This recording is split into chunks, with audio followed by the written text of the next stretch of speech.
Alright, cool. So what are we doing today? Firstly, I've got the 36mm Datejust today with the two-tone rose gold, that is, and the motif cream dial. Don't ask me why I have this watch, but this is what I've got on the wrist today. Alright, so Rolex, man, and even if you're not a Rolex fan, even if it's not something that really excites you, you cannot deny that by far, this was the most exciting year for Rolex.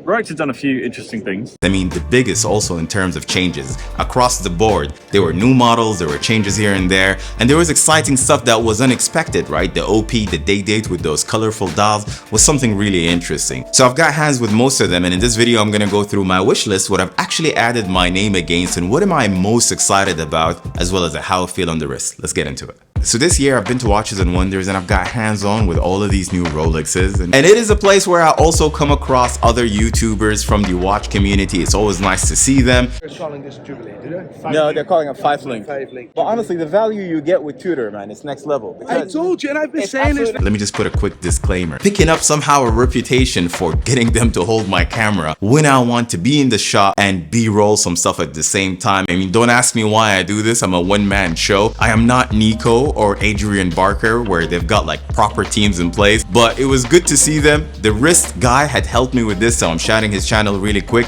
Do give him a follow, fantastic content. But anyways, getting back to Rolex, the one release that I truly enjoyed and feel like it was Rolex's segue back into the classic is the 1908, man. It almost feels, not even feels, actually more exciting than the 6119 Calatravas from Patek Philippe. I actually own both, the rose gold as well as the white gold.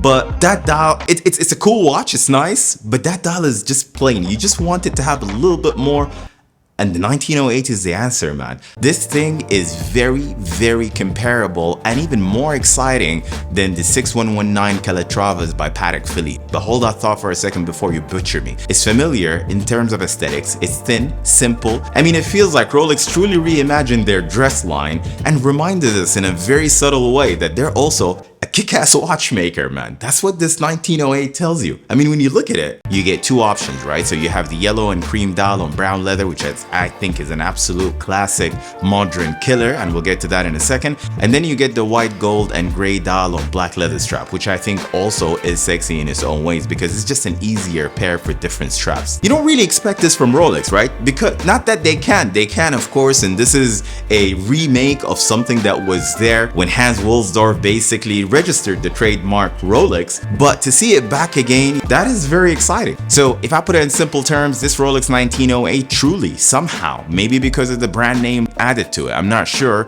but looking at the full design, the case, the dial, everything that comes into this watch is somehow a mixture between vintage and modernity, classism at its finest. I don't know if it's because it says Rolex or the open case back, but I absolutely love it. I don't know, man, I just like it a lot. So if you couldn't associate a classic look with Rolex because the Cellini line absolutely butchered that idea completely, now you can with the 1908. The Cellini's no more, and I'm glad that they replaced it. I welcomed us with the 1908. Vintage refinement is one thing, but what tops it all up, what's even more exciting, I mean, it's nothing new from other brands, but from Rolex, is this open case back. Somehow it takes this classic watch 2 tiers up in terms of that modern excitement that you get from a brand that was historically operating behind closed doors. It was just a closed case back. You couldn't see anything. This is something that is huge for Rolex, right? Not that we're used to the fact that every year they would release watches that are in the sport category or they just classic in the definition of, you know, hybrid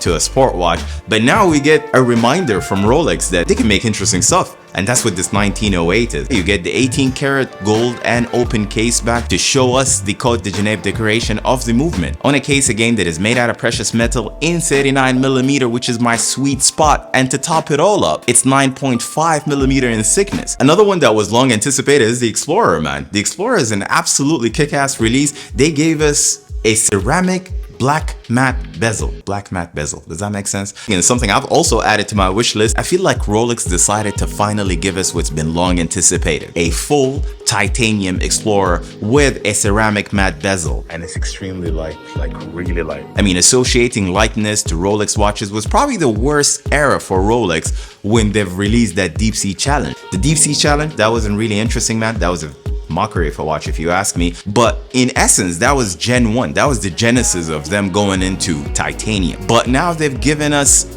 a wearable size. They've rectified it, right? I think I would love to see it in a 39mm case size. I would love to see a no date option from it. That would just completely call out the subs and bring you, kind of glues you more to this Explorer. But I would also like to see a better price point for it, because I think the $14,000 plus is a little bit too much for this watch. But also, you cannot deny that we were all very curious to see a wearable Rolex titanium, and I could tell you on the wrist, it's a kick-ass. This 226627 in 42mm diameter and 11.6mm thickness is super light, man. I mean, I can't stress enough how just holding it on the hands for 2 seconds, how light this watch is. I almost doubted that I was holding a Rolex because I'm used to the heft of their watches, right? So like if I were to rank it, it would be the 1908 followed by this Explorer immediately. But the 1908 is still number 1 for me. I think Rolex really succeeded at providing a lightweight, robust watch. We're talking about 100-meter water resistance. It's the caliber 3235 that offers you up to 70-hour power reserve. You have the hours, minutes, seconds, and date. But what really locked in the interest for me was the black matte executed bezel. That was just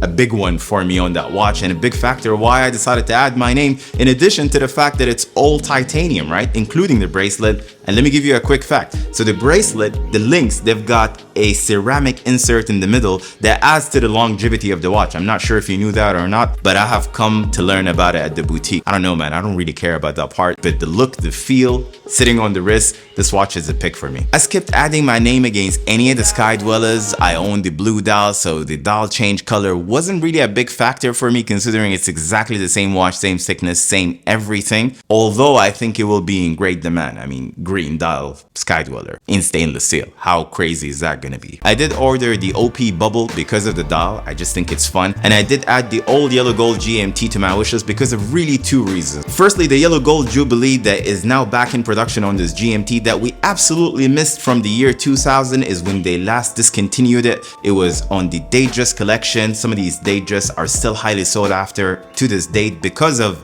the all yellow gold Jubilee. So that was number 1. And number 2 for me was the bicolor bezel. The black and gray, I think it works. I think it's nice.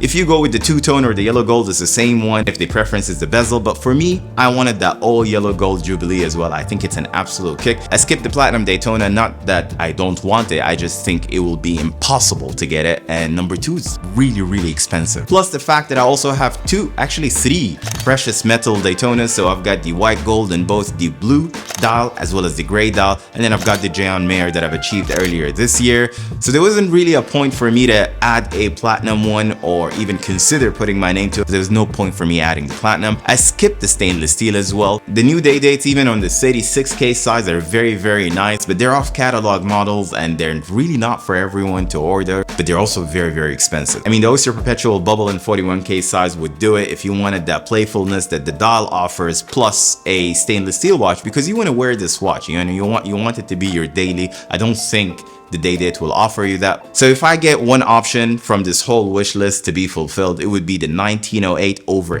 anything else. I mean, I don't really care if they're going to be in demand or not. I personally think there's going to be a huge list on both of them, right? So the yellow gold and the white gold, but I personally would take that as my pick. I'm just in the mindset that this is an interesting watch for me. Very excited to see it from Rolex, excited about the open case back, excited about the aesthetics, the thinness, everything about the watch speaks Rita. So let me know your wish list if you've placed one. Let me know your thoughts about my wish list. Let me know what you think about the 1908. I would love to go through your comments. And until I catch you guys on the next one, take care.